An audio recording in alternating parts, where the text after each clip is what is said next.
Can you get stronger in handling life situations? Of course. But you got to go to work on yourself. You can't blame out there wishing it was easier. Wish you were stronger. I've been lecturing now for 33 years, and I'm telling you, today versus 33 years ago, I'm better. First time I gave a talk, I stood up, my mind sat back down. I mean, I've been through that whole deal. Opened my mouth, nothing came out for a while. My knees are banging together, the sweat's pouring off my face, I'm shaking like a leaf. It's called terror, in case you haven't tried it, those first attempts. But I'm telling you, I got through it, and I did it again, and I got through it, and I did it again, and I got through it. And now, of course, I can lecture for a few hours in one day. People take so much offense to me. You will never learn from people if we always tap dance around the truth. We tap dance around the truth by finding the right words so I don't hurt you because you have thin skin. No. Tighten up, people. It's okay. Trust me. It's okay. You might be called nigger one day. It's okay.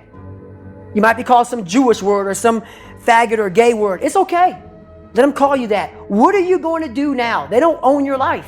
How are you going to control that now? How are you going to flip it upside down and say, Roger that, now I'm going to harness this shit and you'll read about me years from now? How? That's the question. How are you going to do that? But if you have any mental toughness, any ability, if you have any fraction of self-discipline, the ability to not want to do it but still do it. People have a hard thing understand. I hate to run. And what makes me so crazy, it doesn't anymore, is people go, well, why do you run if you hate it? What are you talking about? I don't want to take showers and eat either. I hate that too. That's life, man. It wasn't until I changed that mentality that I became somebody. I hated going to school. So guess what? I was dumb as shit. That's what, 1 + 1 is 2. But if you can get through to doing things that you hate to do, on the other side is greatness. That's what people understand. By me running, I am callous in my mind. I'm not training for a race. I'm training for life. I'm training for the time when I get that 2 o'clock in the morning call that my mom is dead or something happens tragic in life. I don't fall apart. I'm training my mind and my body and my spirit so it's all one, so I can handle what life is going to throw at me. Because the life I've lived, it throws a whole bunch at you. And if you're not physically and mentally prepared for that, you're just going to crumble and you're good for nobody. Thicken your skin. Become more of a human being. Don't be afraid of the reflection in the mirror, because that's all you can be afraid of. Once you overcome the reflection in the mirror, you've done it. If you want to live a good, long, flourishing life, you got to push back. You can't just give in. You got to push back. And we're dealing with some serious matters here. We're here to instruct. We're here to grow. We're here to learn. We're here to get the best we possibly can.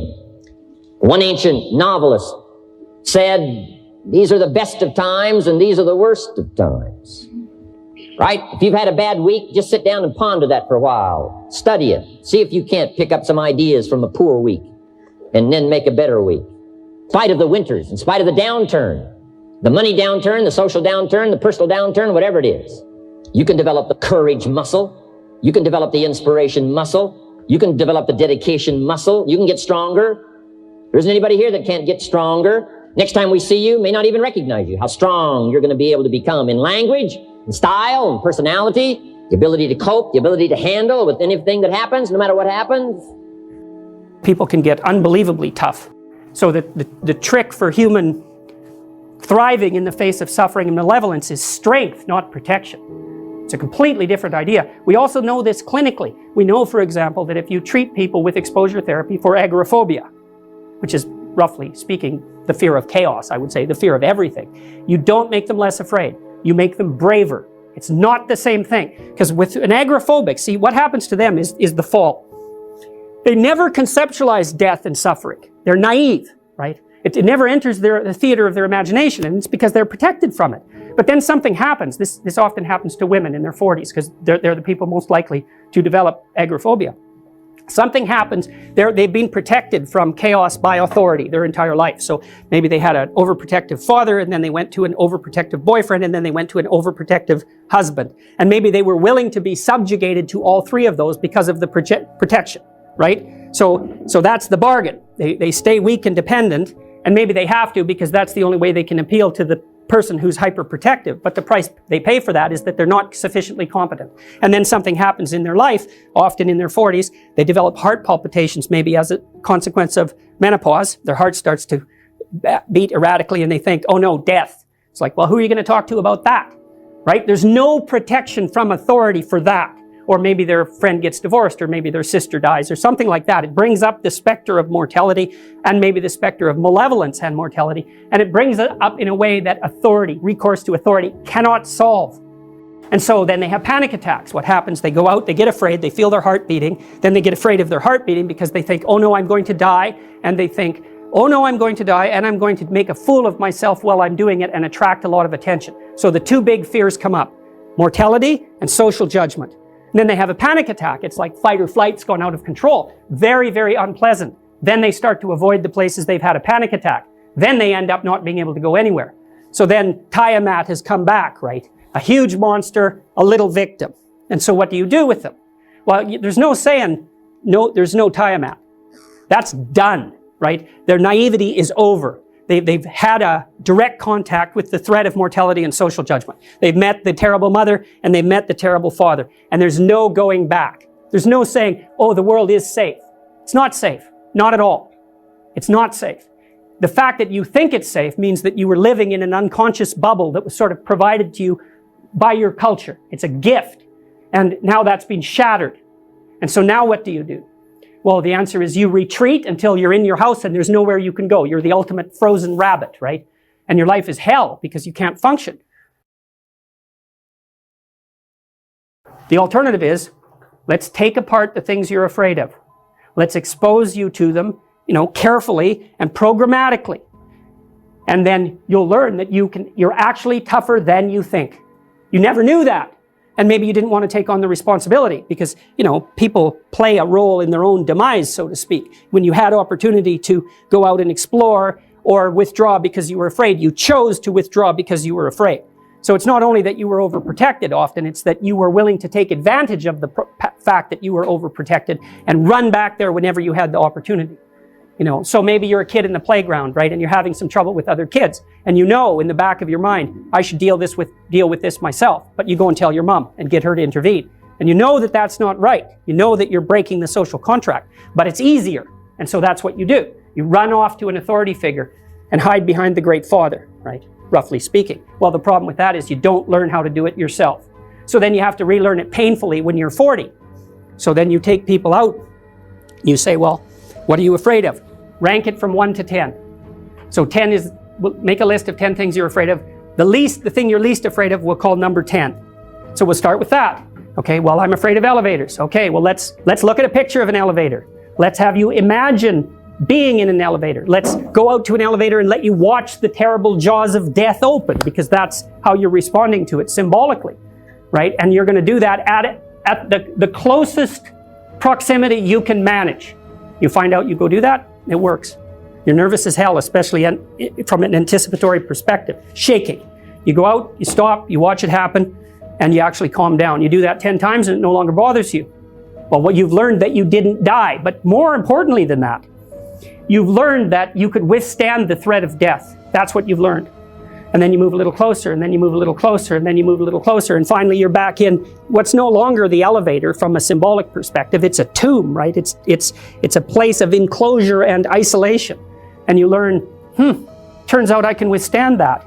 And then you're much more together, much more confident. And that's often one of the things that often happens in situations like that. I've seen this multiple times, is that if you run someone through an exposure training process like that and toughen them up, they'll often start standing up to people around them in a way they never did before, because they wouldn't stand up for themselves before because they weren't willing to undermine the protection. See, if you're protecting me, I can't bother you because I can't afford to forsake your protection. So if I'm going to play that game, I'm going to hide behind you, then I can't challenge you. So that's no good, because that's sometimes why people, you see this with guys very frequently, they're still deathly afraid of their father's judgment when they're in their 30s or 40s. It's like, well, why? Because they still want to believe that there's someone out there that knows. And so they're willing to accept the subjugation because it doesn't force them to challenge the idea that there's someone out there that knows. Because that's the advantage of having your father as a judge, right? Because he knows. Well, what if he doesn't? What if no one knows any better than you? Well, that's a rough thing. You don't, until you realize that, you're not an adult, right? That's really technically the point of realization of adulthood, is that no one actually knows what you should do more than you do. I mean, it's a horrible realization, because what the hell do you know? It's a terrible realization, and people will often pick slavery, permanent slavery, to the spirit of the Great Father, let's say, over that realization, and it's completely understandable. But the problem with it is that there's more to you than you think, and so if you continue to hide behind that figure, then you never have a chance to understand that there's more to you than you think, far more to you than you think. Maybe there's enough to you so that you can actually withstand the threat of mortality without collapsing. Maybe even withstand the threat of malevolence without collapsing. Who knows? It's certainly possible. And mental toughness is the ability to handle enormous setbacks. You'll find that every winner, like Lance Armstrong, can handle the fall or the cancer and handle it because they have the mental toughness to continue to persevere. The problem traits are ones I worry about, because in our society, we live in a skin-deep celebrity culture, and we have this lack of self-control.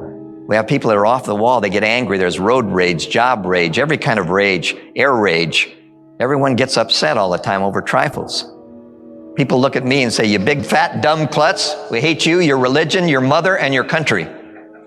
I said, "Really? That's interesting. I'll give that some thought, maybe. We hate you. You got a big nose, big ears, buck teeth, and you're not as good as Tony Robbins." I said, "I'm into a self-improvement program and need lots of encouragement. Thank you." They said, "We didn't mean it as encouragement." I said, "That's okay. I took it that way anyway."